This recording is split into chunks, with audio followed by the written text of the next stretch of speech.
আজিৰ এই ভিডিঅ'টিত অসমীয়া গ্ৰন্থ আৰু লেখকসকলৰ ৰিলেটেড কেইটামান ইম্পৰ্টেণ্ট কুৱেশ্যন আলোচনা কৰিম। ভিডিঅ'টো মনোযোগেৰে শেষলৈকে চাই থাকিবা। ফাৰ্ষ্ট কুৱেশ্যনটো আছিল যে বনফুল গ্ৰন্থখনৰ লেখক কোন আছিলে? অপশ্যন এ আছিলে Mahim Bora, option number B Padmanath Gohain Baruah, option C Lakshminath Bezbaroa আৰু অপশ্যন নম্বৰ ডি দিছিলে যতীন্দ্ৰনাথ দুৱৰা।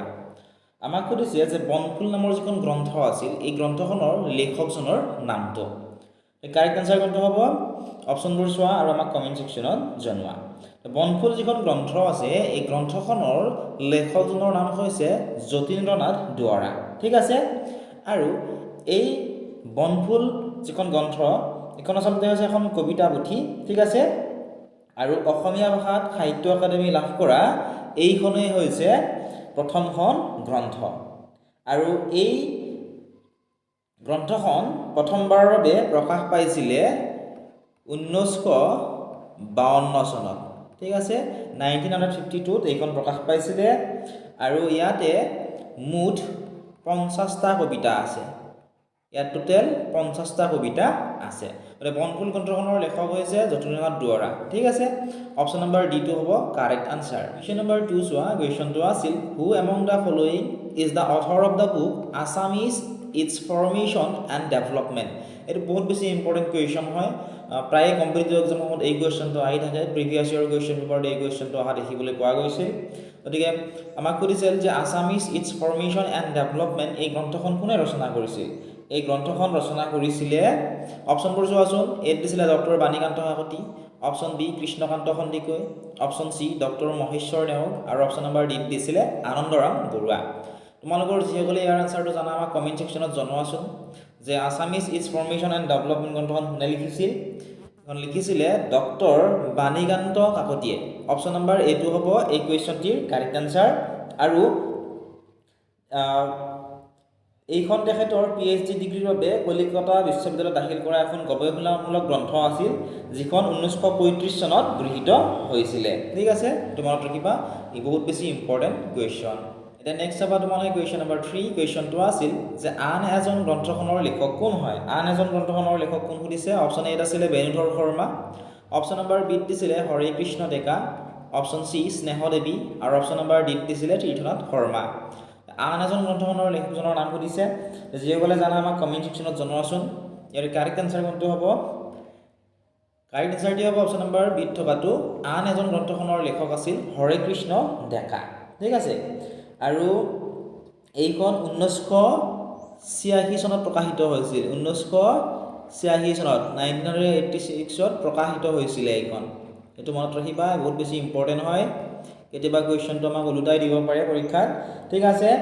আৰু ইয়াৰ বাবে তেওঁ 1 বছৰ পিছত অৰ্থাৎ 1987ত ঠিক আছে তেওঁ সাহিত্য একাডেমী বঁটা লাভ কৰিছিল। তেওঁ আৰু এবাৰ ৰিপিট কৰিছোঁ চোৱা। আন এজন গ্ৰন্থখনৰ লেখক আছিল হৰে কৃষ্ণ ডেকা। হৰে কৃষ্ণ ডেকাৰ এইখন এখন কবিতা সংকলন আছিল যিখন 1986 চনত প্ৰকাশিত হৈছিল। আৰু এইখনৰ বাবে তেওঁ 1 বছৰ পিছত অৰ্থাৎ 1987 চনত তেওঁ সাহিত্য একাডেমী বঁটা লাভ কৰিছিলে। গতিকে অপশ্যন নম্বৰ বিটো হ'ব এই কুৱেশ্যনটিৰ কাৰেক্ট আনসাৰ। নেক্সট হয় কুৱেশ্যন নম্বৰ 4। কুৱেশ্যনটো আছিল যে বকুল বনৰ কবিতা গ্ৰন্থখনৰ লেখক কোন? অপশ্যন চোৱা। এত আছিলে চন্দ্ৰকুমাৰ আগৰৱালা, বি আনন্দ চন্দ্ৰ বৰুৱা, চি আনন্দৰাম ঢেকিয়াল ফুকন আৰু অপশ্যন নম্বৰ ডি দিয়া আছিলে নীলমণি ফুকন। আমাক সুধিছে যে বকুল বনৰ কবিতা গ্ৰন্থখনৰ লেখকজনৰ নাম। বকুল বনৰ কবিতা যিখন গ্ৰন্থ আছে এই গ্ৰন্থখনৰ লেখকজনৰ নাম হৈছে আনন্দ চন্দ্ৰ বৰুৱা। ঠিক আছে। অপশ্যন নম্বৰ বিটো কাৰেক্ট আনসাৰ হ'ব। আনন্দ চন্দ্ৰ বৰুৱা আছিল। আৰু তেওঁক জনপ্ৰিয়ভাৱে অৰ্থাৎ আনন্দ চন্দ্ৰ বৰুৱাদেৱক জনপ্ৰিয়ভাৱে বকুল বনৰ কবি বুলি জনা যায়। ঠিক আছে। এইটো কুৱেশ্যন কেতিয়াবা দিব পাৰে, কাক কি নামেৰে জনা যায়? বকুল বনৰ কবি, বকুল বনৰ কবি নামেৰে তেওঁক জনা যায়, বা বকুল বনৰ কবি বুলি ক'লে আমি আনন্দ চন্দ্ৰ বৰুৱাদেৱক জানো। আৰু তেওঁৰ এই কবিতা সংকলনৰ বাবেই এইখনৰ বাবেই তেওঁ 1977ত অৰ্থাৎ 1977 চনত সাহিত্য একাডেমী বঁটা তেওঁ লাভ কৰিছিল। মই এবাৰ ৰিপিট কৰিছোঁ চোৱা।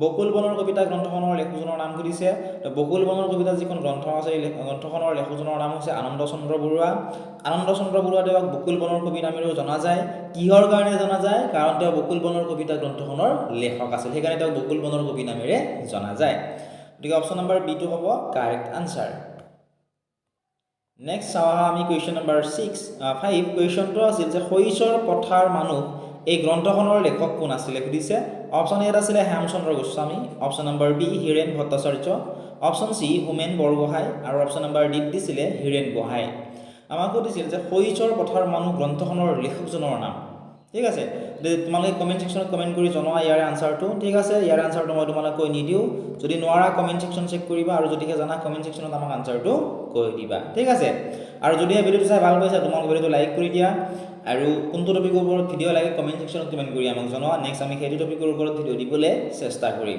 ঠিক আছে নেক্সট আবাৰ কুৱেশ্যন নম্বৰ 6 কুৱেশ্যনটো আছিল যে কংগ্ৰেছৰ কাছিয়ালী ৰোডত এই গ্ৰন্থখনৰ লেখক কোন বহুত বেছি ইম্পৰ্টেন্ট কুৱেশ্যন হয় এই কুৱেশ্যনটো এইবাৰ পৰীক্ষাৰ কাৰণে অপচন এ আছিল Nabakanta Baruah option number B Lakshminath Bezbaroa option C Ambikagiri Raichoudhury আৰু অপচন নম্বৰ ডি দিছিলে বেনুধৰ শৰ্মা প্ৰশ্নটো কি সুধিছে চোৱা কংগ্ৰেছৰ কাছিয়ালী ৰোডত এই গ্ৰন্থখনৰ লেখকজনৰ নাম সুধিছে ঠিক আছে দেখি এই কুৱেশ্যনটিৰ কাৰেক্ট আনসাৰ হেয়া হ'ব অপচন নম্বৰ জিত থকাটো বেনুধৰ শৰ্মা হৈছে এই গ্ৰন্থখনৰ লেখক ঠিক আছে এই গ্ৰন্থখনৰ বাবে তেওঁ 1960 চনত তেওঁ কি লাভ কৰিছিল তেওঁ লাভ কৰিছিল সাহিত্য অকাডেমি বঁটা ঠিক আছে তেওঁ সাহিত্য অকাডেমি বঁটা এই গ্ৰন্থখনৰ বাবে তেওঁ লাভ কৰিছিল কিমান চনত লাভ কৰিছিল 1960 চনত মই এবাৰ ৰিপিট কৰিছো চোৱা কংগ্ৰেছৰ কাছিয়ালী ৰোডত গ্ৰন্থখনৰ লেখকজনৰ নাম সুধিছে এই গ্ৰন্থখনৰ লেখক আছিল বেনুধৰ শৰ্মা আৰু এই বেনুধৰ শৰ্মা দেৱে এই গ্ৰন্থখনৰ বাবে 1960 চনত সাহিত্য অকাডেমি বঁটা লাভ কৰিছিল ঠিক আছে আৰু এই যিখন গ্ৰন্থ আছিল কংগ্ৰেছৰ কাছিয়ালী ৰোডত এইখন এখন ৰাজনৈতিক ঐতিহাসিকমূলক গ্ৰন্থ য'ত অসমৰ স্বাধীনতা সংগ্ৰাম আৰু পৰৱৰ্তী ৰাজনৈতিক পৰিৱেশৰ বিষয়ে তাত বিস্তৃতভাৱে বৰ্ণনা কৰা আছে নেক্সট আবাৰ কুৱেশ্যন নম্বৰ 7 কুৱেশ্যনটো আছিল যে অভিযাত্ৰী গ্ৰন্থখনৰ লেখক কোন সুধিছে অভিযাত্ৰী নামৰ যিখন গ্ৰন্থ আছে এইখনৰ লেখক অপচন চোৱা এ আছিলে ৰঞ্জু হাজৰিকা বি ৰীতা চৌধুৰী সি নিৰুপমা বৰগোহাঁই ডি মামণি ৰয়ছম গোস্বামী অভিযাত্ৰী গ্ৰন্থখনৰ লেখকজনৰ নাম সুধিছে যিসকলে জানা কমেন্ট সেকশনত আমাক জনোৱাচোন ইয়াৰ কাৰেক্ট আনসাৰটো হ'ব অপচন নম্বৰ সি থকাটো অভিযাত্ৰী গ্ৰন্থখনৰ লেখক আছিল নিৰুপমা বৰগোহাঁই ঠিক আছে আৰু এখন হৈছে এখন জীৱনীমূলক উপন্যাস য'ত অসমৰ স্বাধীনতা সংগ্ৰামীসকল নাৰীবাদী আৰু সমাজ সংস্কাৰক চন্দ্ৰপ্ৰভা শইকীয়াৰ আশ্চৰ্যকৰ জীৱনৰ কিছু কথা তাত উল্লেখ আছে বা আশ্চৰ্যকৰ জীৱনৰ ওপৰত এইখিনি আধাৰিত ঠিক আছে আৰু এই গ্ৰন্থখনৰ বাবে নিৰুপমা বৰগোহাঁয়ে 1996 অৰ্থাৎ 1996 চনত সাহিত্য অকাডেমি বঁটা লাভ কৰিছিল আৰু এবাৰ ৰিপিট কৰিছো চোৱা অভিযাত্ৰী গ্ৰন্থখনৰ লেখক আছিল নিৰুপমা বৰগোহাঁই আৰু নিৰুপমা বৰগোহাঁয়ে এই অভিযাত্ৰী গ্ৰন্থখনৰ বাবে 1996 চনত সাহিত্য অকাডেমি বঁটা লাভ কৰিছিল নেক্সট কুৱেশ্যনটো চোৱা কুৱেশ্যন নম্বৰ 8 কুৱেশ্যনটো আছিল যে শৃংখল গ্ৰন্থখনৰ লেখক কোন অপচন আছিল এ ভবেন বৰুৱা বি ভবেন্দ্ৰনাথ শইকীয়া সি হোমেন বৰগোহাঁই আৰু অপচন ডি দিছিলে হীৰেন ভট্টাচাৰ্য শৃংখল যিখন গ্ৰন্থ আছিল এই গ্ৰন্থখনৰ লেখকজনৰ নাম সুধিছে বহুত বেছি ইম্পৰ্টেন্ট কুৱেশ্যন হয় এই কুৱেশ্যনটিৰ কাৰেক্ট আনসাৰ হেয়া হ'ব অপচন নম্বৰ বি থকাটো ভবেন্দ্ৰনাথ শইকীয়া শৃংখল গ্ৰন্থখনৰ লেখকজনৰ নাম ভবেন্দ্ৰনাথ শইকীয়া আছিল আৰু এইখনৰ বাবে তেওঁ 1976 চনত ঠিক আছে এই গ্ৰন্থখনৰ বাবে এই শৃংখল গ্ৰন্থখনৰ বাবে 1976 চনত তেওঁ সাহিত্য অকাডেমি বঁটা লাভ কৰিছিল ঠিক আছে আৰু এবাৰ ৰিপিট কৰিছো চোৱা শৃংখল গ্ৰন্থখনৰ লেখকজনৰ নাম হৈছে ভবেন্দ্ৰনাথ শইকীয়া আৰু ভবেন্দ্ৰনাথ শইকীয়া দেৱে 1976 চনত সাহিত্য অকাডেমি বঁটা লাভ কৰিছিল এই গ্ৰন্থখনৰ বাবে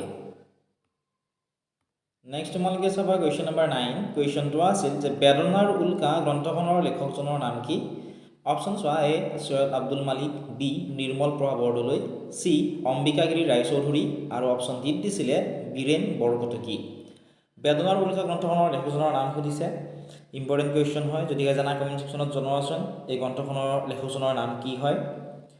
বেদনাৰ উলিয়া গ্ৰন্থখনৰ লেখক হৈছে Ambikagiri Raichoudhury, option C correct হ'ব। ঠিক আছে, এই গ্ৰন্থখনৰ বাবেই তেওঁ 1966 চনত তেওঁ সাহিত্য অকাডেমি বঁটা লাভ কৰিছিল। আৰু এই যিখন গ্ৰন্থ আছে গ্ৰন্থখনত দেশপ্ৰেম, সামাজিক সচেতনতা আৰু মানৱবোধৰ গভীৰ অভিব্যক্তি দেখিবলৈ পোৱা যায়। ঠিক আছে, বহুত বেছি ইম্পৰ্টেণ্ট কুৱেশ্যন হয়, তোমালোকে এইটো মনত ৰাখিবা। কুৱেশ্যন নম্বৰ 10 চোৱা। কুৱেশ্যনটো আছিল যে গোলাম গ্ৰন্থখনৰ লেখক কোন?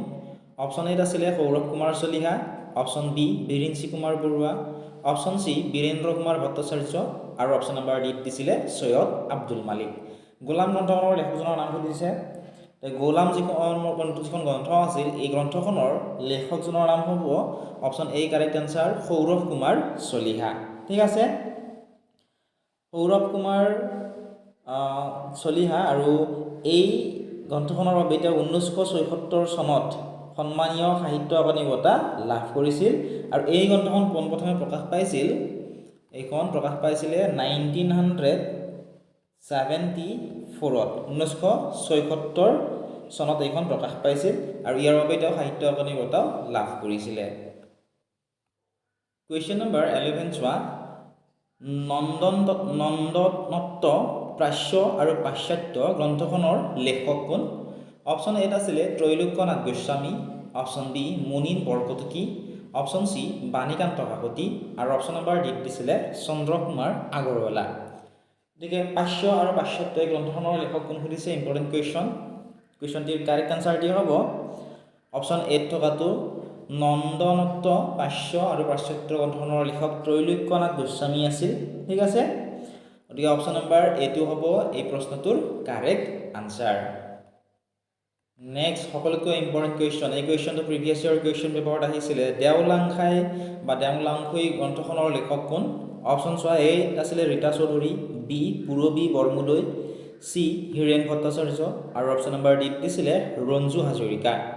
দেওলাংখুই যিখন গ্ৰন্থ এই গ্ৰন্থখনৰ লেখক কোন হয় কমেণ্ট ছেকশ্যনত জনোৱাচোন, বহুতেই জানা ইয়াৰ আনচাৰটো। কুৱেশ্যনটিৰ কাৰেক্ট আনচাৰটো হ'ব অপশ্যন নম্বৰ এত থকাটো ৰীতা চৌধুৰী আছিলে। ঠিক আছে, আৰু এইখনৰ বাবেই বা এই গ্ৰন্থখনৰ বাবেই তেওঁ 2008 চনত, ঠিক আছে 2008ত তেওঁ সাহিত্য অকাডেমি বঁটা লাভ কৰিছিল। আৰু এই যিখন উপন্যাস আছে দেওলাংখাই, এইখন হৈছে তিৱা, ঠিক আছে মনত ৰাখিবা, তিৱা জনগোষ্ঠীৰ জীৱন আৰু সংস্কৃতিৰ ওপৰত আধাৰিত।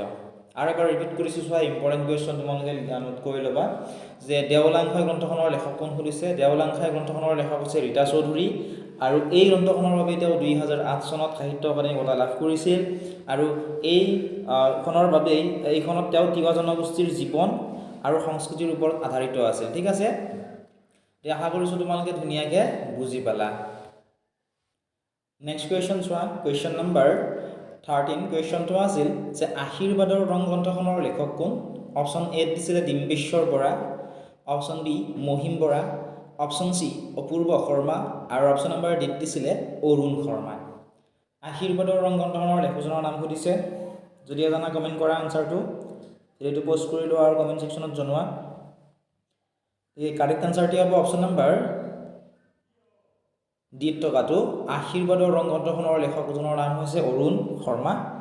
আৰু এইখনৰ বাবে তেওঁ 1998 চনত, ঠিক আছে 1998 চনত তেওঁ সাহিত্য অকাডেমি বঁটা লাভ কৰিছিল। আৰু এই গ্ৰন্থখন প্ৰথমে প্ৰান্তিক নামৰ, ঠিক আছে মনত ৰাখিবা এইটো, এই গ্ৰন্থখন প্ৰথমে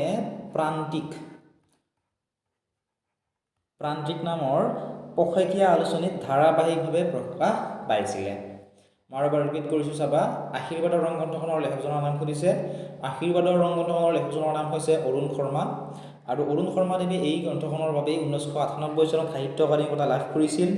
আৰু এই যিখন গ্ৰন্থ আছে আশীৰ্বাদৰ ৰং, এই গ্ৰন্থখন প্ৰথমতে প্ৰান্তিক নামৰ এখন পষেকীয়া আলোচনী আছিল। সেই পষেকীয়া আলোচনীখনত ধাৰাবাহিকভাৱে এইখন প্ৰকাশ পাইছিলে। আশা কৰিছোঁ ধুনীয়াকৈ তোমালোকে বুজি পাইছা। এতিয়া নেক্সট কুৱেশ্যনটো চোৱা, কুৱেশ্যন নম্বৰ 14। কুৱেশ্যনটো আছিল পিতা পুত্ৰ গ্ৰন্থখনৰ লেখকজনৰ নাম কি? অপশ্যন এত আছিলে Nilmoni Phukan, option B Hiren Bhattacharya, option C Himanta Biswa Sarma আৰু অপশ্যন নম্বৰ ডি দিছিলে হোমেন বৰগোহাঁই। বহুত ইম্পৰ্টেণ্ট কুৱেশ্যন হয়, পিতা পুত্ৰ গ্ৰন্থখনৰ লেখকজনৰ নাম সুধিছে। এই কুৱেশ্যনটোৰ কাৰেক্ট এনচাৰটো হ'ব অপশ্যন নম্বৰ ডিত থকাটো হোমেন বৰগোহাঁই লিখিছিল এই গ্ৰন্থখন, ঠিক আছে। আৰু ইয়াৰ বাবে তেওঁ 1978 অৰ্থাৎ 1978 চনত সাহিত্য অকাডেমী বঁটা লাভ কৰিছিল, ঠিক আছে। গ্ৰন্থখনত স্বাধীনতাৰ পিছৰ অসমীয়া সমাজত পৰম্পৰা আৰু আধুনিকতাৰ মাজত সৃষ্টি হোৱা সংঘাত আৰু পাৰিবাৰিক সম্পৰ্কৰ তাত গভীৰ মনস্তাত্ত্বিক বিশ্লেষণ দাঙি ধৰা হৈছে, ঠিক আছে। Option number D correct answer হ'ব। এতিয়া নেক্সট কুৱেশ্যনটো চাবা, কুৱেশ্যন নম্বৰ 15। কুৱেশ্যনটো আছিল ইজৰাইল গ্ৰন্থখনৰ লেখক কোন সুধিছে, ঠিক আছে। ইজৰাইল গ্ৰন্থখনৰ লেখকজনৰ নাম সুধিছে। অপশ্যন চোৱা এত আছিলে Mahim Bora, option B Hem Baruah, option C Mahendra Bora আৰু অপশ্যন নম্বৰ ডি দিছিলে নবীন বৰুৱা। ইজৰাইল গ্ৰন্থখনৰ লেখকজনৰ নাম জানা কমেণ্ট ছেকশ্যনত জনোৱাচোন। লেখকজনৰ নাম হৈছে হেম বৰুৱা, ঠিক আছে। অপশ্যন নম্বৰ বি টো কাৰেক্ট হ'ব, হেম বৰুৱাই লিখিছিল। আৰু এইখন ফাৰ্ষ্ট পাব্লিছ হৈছিলে, প্ৰথম প্ৰকাশ পাইছিলে এইখন 1965 1965 চনত, ঠিক আছে। এইখিনি আছিল আজিৰ এই ভিডিঅ'টিত। সম্পূৰ্ণ ভিডিঅ'টি তোমালোকে আমাৰ এপত পাবা, ঠিক আছে। আৰু এপত তোমালোকে যদিহে ডাউনলোড কৰি ৰেজিষ্টাৰ কৰি লোৱা 150+ প্ৰিভিয়াছ ইয়েৰৰ কুৱেশ্যন পেপাৰ ফ্ৰীত পাবা, ঠিক আছে।